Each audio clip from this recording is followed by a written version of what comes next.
hoping this comes out. You're probably wondering, how did I get mud stuck in my hair? I'm gonna let you guys know what's been new with me and give you guys my 5-month update on my Microloc journey. If that sounds good, just keep watching this video. All right, y'all, I'm back. Giving you guys my 5-month Microloc journey update. I can't even believe it's been 5 months. Like, the time is just flying by. It's really crazy. You have to go back to my last video in which I was telling you guys that I'm going to be doing a Tough Mudder with my husband for his birthday. Well, we did the Tough Mudder, and that is how I got mud stuck in my hair. I know, I said I was going to use the cap that I bought specifically not to get mud stuck in my hair. But to be honest, it was just a little too tight for my head, and I was thinking with the distance that we were going to go, it was just going to be too much pressure. So I just opted to go without it and take my chances. So let's take a look at how that went real quick. All right, this is my hair after the Tough Mudder. Hoping that this comes out. Wish me luck. I don't know. I did braid and band before I did the event, but yeah.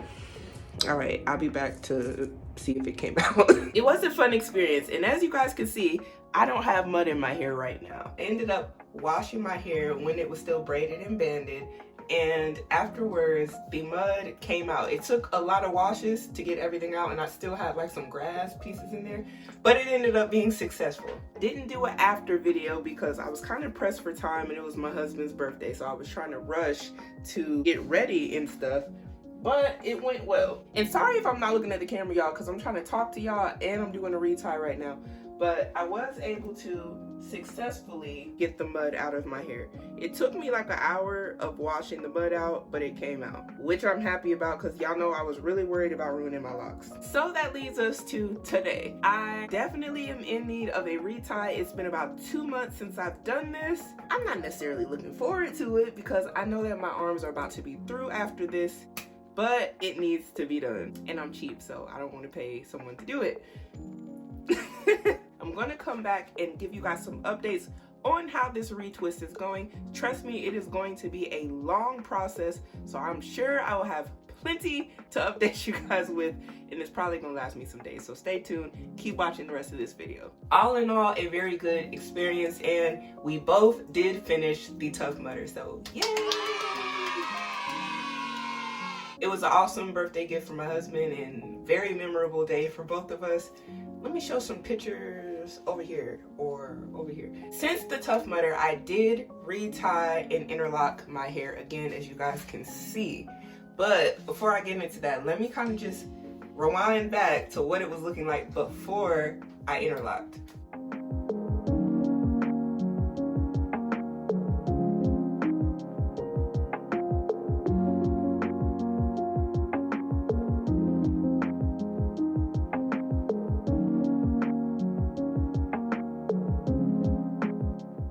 Quite a big change to now, and honestly it's been like 3 weeks since that last interlock, so my hair doesn't look fresh and new like it does when I generally just do an interlock, and I have washed my hair like 3 times since then.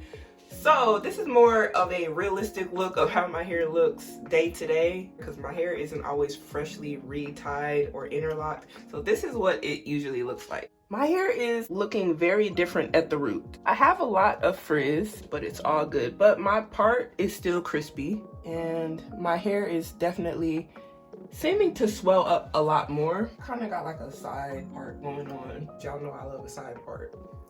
But yeah, this is what it's looking like.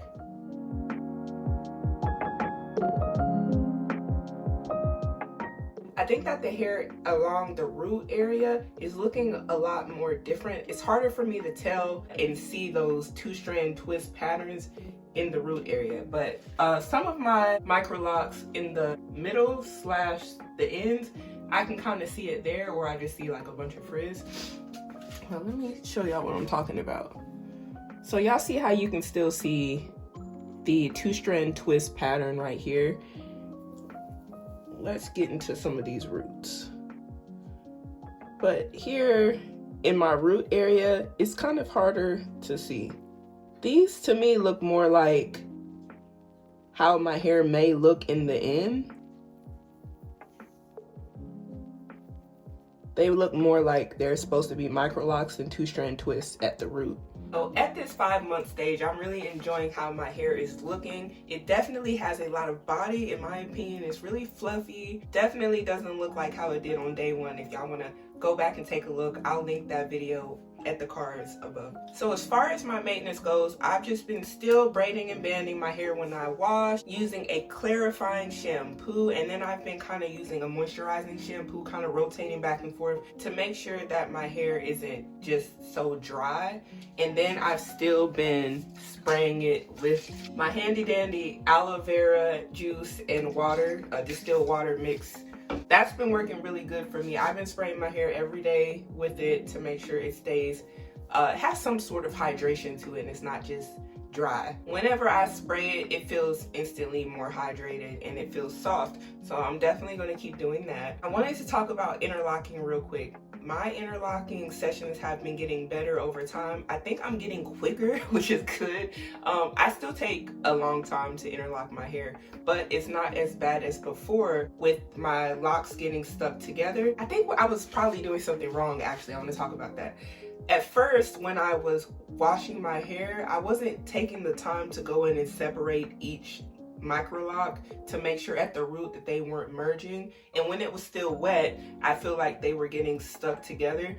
So now after I wash my hair and I take it out of my braids and my bands, I make sure to go individually and make sure to separate them at the root so I don't have that problem.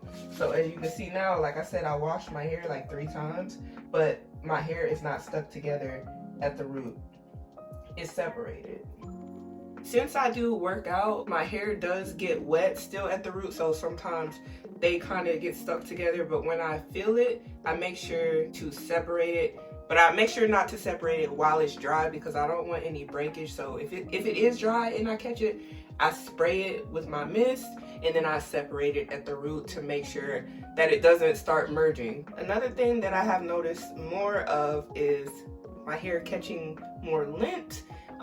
It was already catching lint, but now it seems to be catching a bit more, and whenever I see the lint, I try to make sure to take it out because it definitely can mess up the look that I'm going for. I don't want my hair to have, you know, be full of lint. So if I see it, it's usually not like stuck in my hair yet. I usually am able to just pull it out real quick.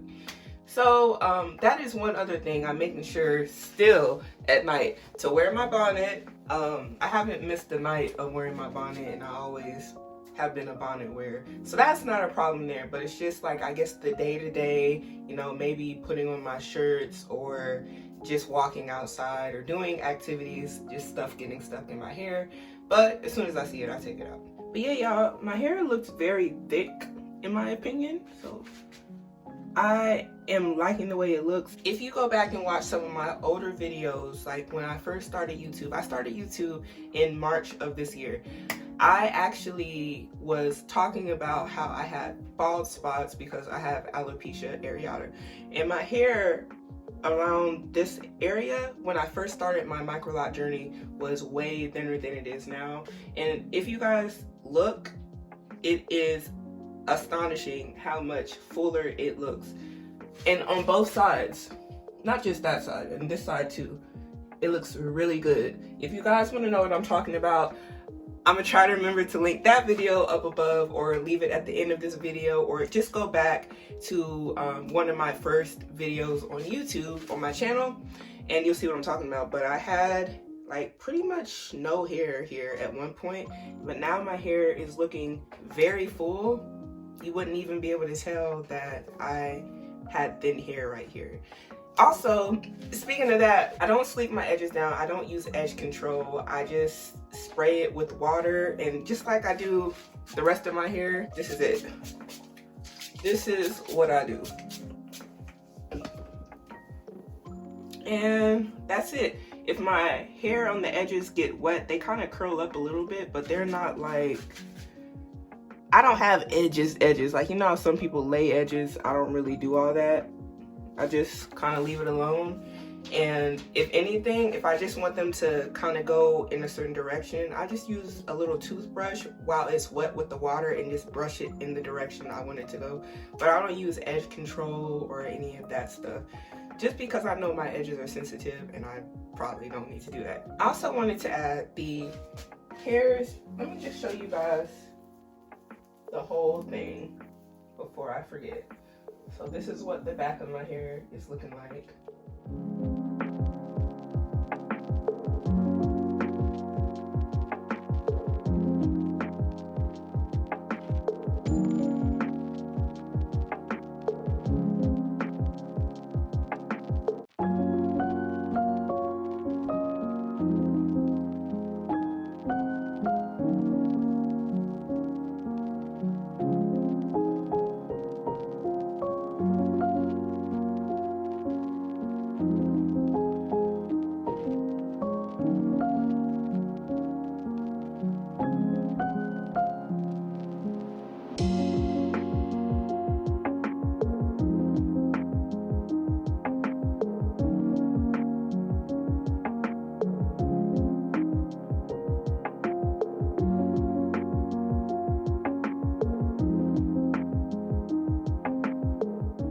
But yeah, y'all, that is it for today in my 5-month update. I know it was a lot going on in this video, but I had to catch you guys up on what was going on. It's been a busy month. I'm glad that I even found time to do this video. Leave me a comment down below. Let me know what you think of my journey so far. Are you starting a Microloc journey? If you are you thinking about getting sister locks or just doing Microlocs yourself, or are you planning to DIY it? I would love to know down below. Thank you guys for following my journey so far, and I appreciate all the love and support. Please make sure you subscribe to my channel. I will have a Microloc playlist listed after this video, so be sure to go ahead and look at my other Microloc content. And until next time, bye!